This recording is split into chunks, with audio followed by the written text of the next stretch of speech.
Chapter 258. Revive the Vampire Princess.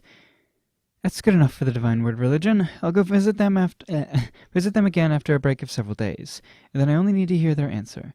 However, therein lies a problem. While I could convey what I wanted to say in a book, there's no way to hear their reply with a book. Well, it's basically impossible that they would take my circumstances into consideration and reply to me using a book. What's with that exchange diary-like setting? Shouldn't an exchange diary be more bittersweet or something? Where's the sadness in an exchange diary that is seriously discussing the fate of the world, eh? On top of that, the other party is an Ojo-san as well. If he was an Astur Ochan, then it would be fine, but that guy is completely past his prime, you know? Oji-san. Different. Okay. Makes a lot more sense, doesn't it? So for that reason, I need someone to act as a listener, come negotiator. My not so random selection is Vampire Girl. The Demon King is busy with various things anyway, and she's still the Demon King after all. It wouldn't do to just blithely bring her to the very center of the enemy territory, surely.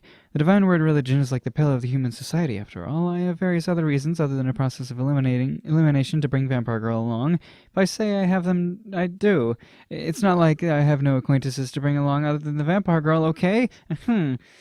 Well, to put it bluntly, Vampire Girl and the Divine Word Religion have a bit of fate between them, you see. After all, the country where the Vampire Girl was born in was basically destroyed by the Divine Word Religion, right? I guess it was actually destroyed. The town that the Vampire Girl was born in was completely trampled over, so I guess it's not really any difference. Basically, they're about equivalent to being enemies. Vampire Girl, really, ever since Mara got angry at you, you've been depressed, huh? Or, not so much depressed, but in turmoil? What does it mean to be human? What does it mean to be a vampire? Who am I? What am I? That kind of thing. She's lost sight of her own identity, it seems. It's kind of like she's interpreted what Mara wanted to convey in a different way, and has gotten lost after dashing around at full power every which way. When I tried asking Mara whether it's okay not to amend his explanation, he said, "There's no meaning to it unless Ojo-sama finds her own answer." So, it seems that he doesn't intend to help. Are you sure? At this rate, I'm worried that she might come up with some weird answer, though. In other words, to let her distract herself, I've thus decided to throw her in the deep end with a task that can become her current objective. As to how her contact with the Divine Word Religion will work out, that's an unknown for now. But, well, I'm sure it'll work out somehow. As long as I hold her reins tightly, it shouldn't develop into a particularly bad situation, probably. In other words, prepare. What do you mean, in other words? How does that explain anything? Suddenly turning up and saying, in other words, doesn't mean shit, obviously. Good girls should not say words like shit. Thus, a chop to the head. Maybe I heard her skull cracking or felt her neck breaking, but well, I don't mind it. I press a book into her hands.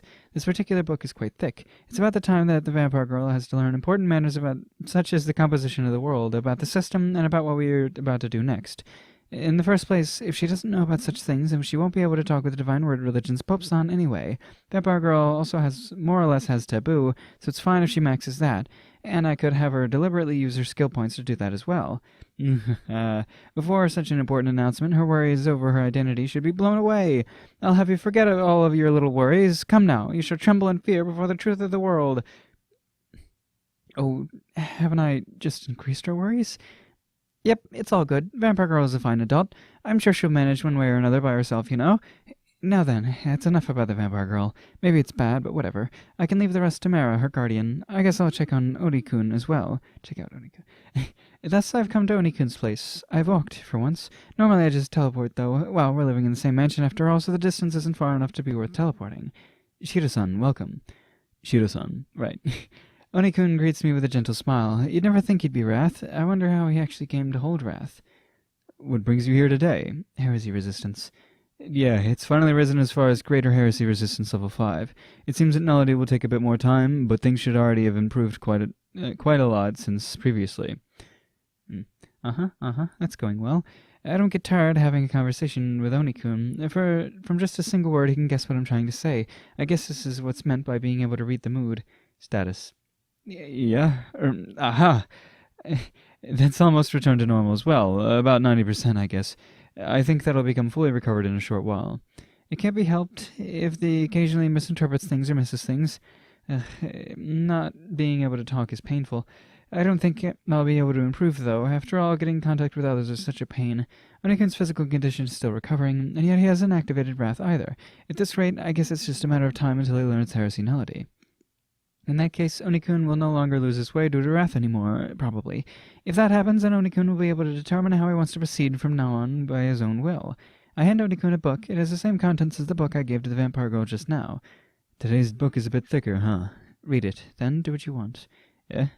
I turn my back to Onikun and leave. Once he's read that, then it's up to Onikun to decide what to do next. If he decides to align with my side, then good. If he becomes hostile, then I'll show no mercy. If he stays out of it, then that's fine too. I don't have the right to decide Onikun's choice. Everything is up to Onikun. It's not just for Onikun either. I could say the same for Vampire Girl. For now, it might seem like she's working under me a bit at a time, but I have no intention to bind Vampire Girl. Since picking her up, I granted her the minimum amount of power to be able to get by. However, Vampire Girl already has enough power to be able to live freely within this world. Vampire Girl is free to make whatever choice she wants afterwards. Indeed, she can even choose the path of becoming hostile to me. I stop walking. If Vampire Girl becomes hostile to me, what will I do? It's obvious. If someone stands in my way, then I will show no mercy, no matter who they might be. No matter who. Ooh. Okay, cool. Yeah. Alright.